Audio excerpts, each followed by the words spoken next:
The first time I forgot my own name, I laughed it off. Everyone forgets things when they're this tired, right? Then I forgot how to swallow. It happened mid-sentence while I was on a work call. My throat just locked. The words piled up behind my teeth like wet cement. I sat there, mute, while my colleague kept talking, completely unaware that the person on the other end had stopped being able to perform basic human functions. I hung up, walked to the bathroom, and stared at the mirror.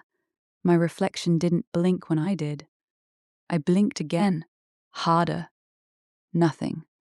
The eyes in the glass stayed open, dry, watching me with mild curiosity. That night I tried to scream. No sound came out.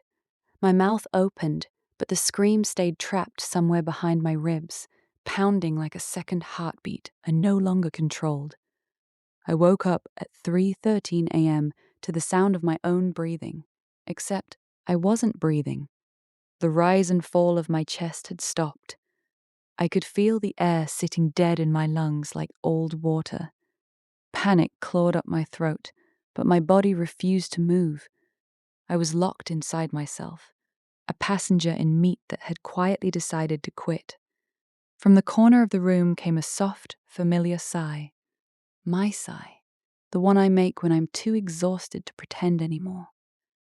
She stepped into the sliver of streetlight leaking through the blinds, naked, pale, exactly my height, exactly my scars, exactly the small mole on my left collarbone.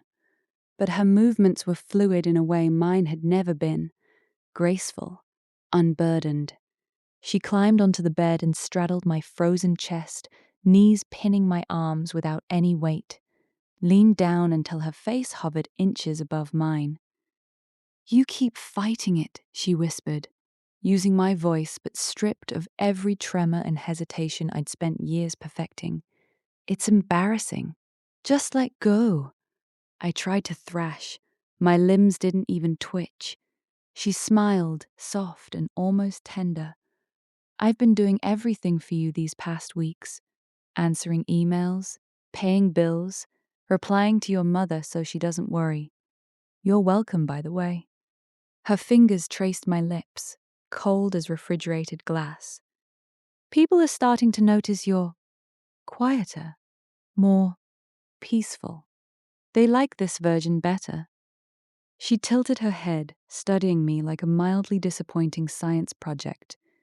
"You were always so loud inside. All that noise for nothing."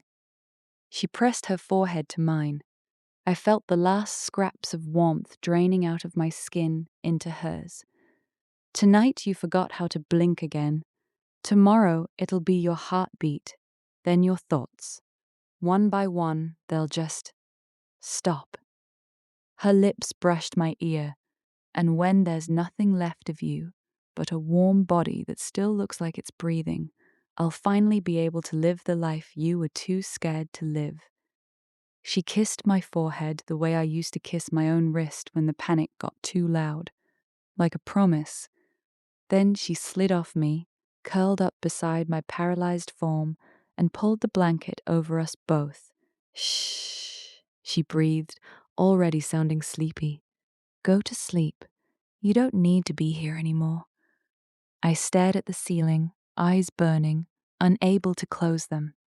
She started humming, my favorite song, the one I only ever hummed when I thought no one was listening.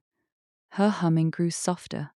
Mine, my real one, never started, because I no longer remembered the melody. And somewhere in the dark, I realized I hadn't taken a single breath in minutes.